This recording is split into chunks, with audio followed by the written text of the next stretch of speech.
so happy to be back talking with you today. I hope you're having a great week. I've been really excited to come back and share some things with you. Today we're going to talk about Jesus and why he's not with us now on earth like he was. We know that he lived on earth many, many years ago. The Bible tells us things about him. Thousands of people saw him alive while he was here, and many, many people saw him after he rose from the dead. Well, I told you last week that he stayed here for 40 days after he rose. He had lots to do, and the most important thing he did was to teach his disciples, to talk to them, to build them up, and to remind them that the Holy Spirit would be coming to help them. He wanted those disciples to be all ready to do their work. Well, today I'm going to show you what happened when Jesus went back to heaven. It's a really great story.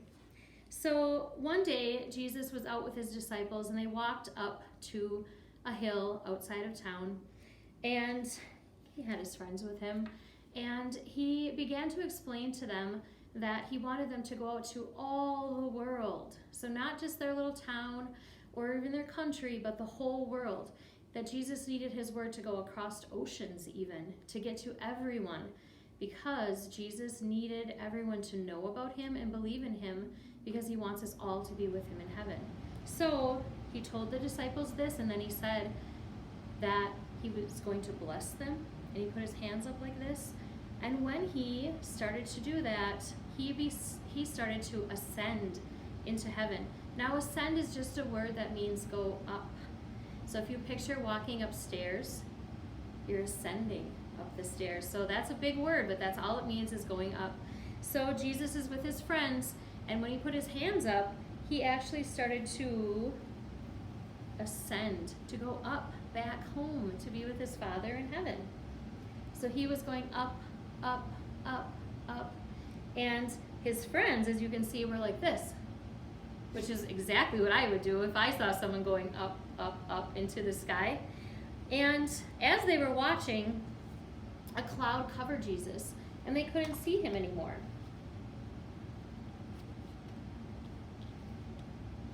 But suddenly, two angels appeared, and they said to the disciples, "Now, why are you standing there looking up into the sky? You need to go back to the city. Your helper will be with you. You will know what to do. You will know what to say. It's time for you to do your work. It's time for you to share with everyone what Jesus has done and how much he loves them. You have what it takes to do it. You're strong, and you will know what to do. I will always help you." So the disciples were very excited. They went back into the city. They were so happy because Jesus had said to them, "I'm always going to be with you, and I'm going to come back the same way that I left someday, and you're going to be with me again. We're going to be all together again." And the disciples were so full of joy. And we can feel that way too. It would be really cool if we had Jesus with us here, so we could ask him questions and he could cheer us up or give us advice. But remember, we have him with us. We have the Holy Spirit with us, and that's how we can do hard things. That's how we can have the strength to do what he wants us to do. We have that. It's a gift.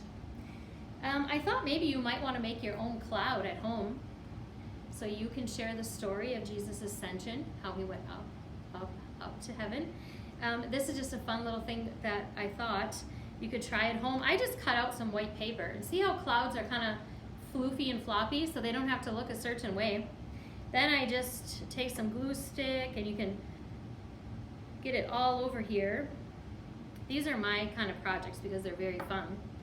And I just use some plain old tissue, or if you have a box of Kleenex, and I pulled one out of there, and then I just smush that onto my cloud shape, and it starts to look like a really nice wispy cloud.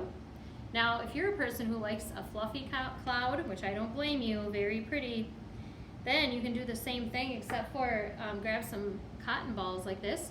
You can pull them apart, and that makes a very pretty cloud. And you can stick that onto there, and you could cover your whole cloud with that too. And it looks really cool. And the best thing that you can do if you make a cloud, or even if you don't, is to share Jesus with everyone that you can. He told the disciples to go out into all the world and share. And friends, we're his disciples now. We're the people who need to do that. And even though we live in an area where you think maybe everyone must know about Jesus, they really don't. And some people may have heard of him, but they don't understand. Or other people may have heard of him, but they never had anyone to really explain Jesus to them. So they need a little help. And you have the Holy Spirit in you, and he will help you do that. He'll tell you the words to say, and he'll give you the strength you need when you get nervous. And you know, every day when I come here to talk to you, I get very nervous. My heart beats fast, and my mouth goes dry, and I'm scared, and I don't know if I will say the right thing or if I'll do the right thing. But every time I sit down here, I hear the voice, and the Holy Spirit says to me, Becky, you can do it. You're fine. I'll tell you what to say. And he does every single time. So I know that he'll do that for you too. You have a very blessed week, and I will be with you again soon. Take care.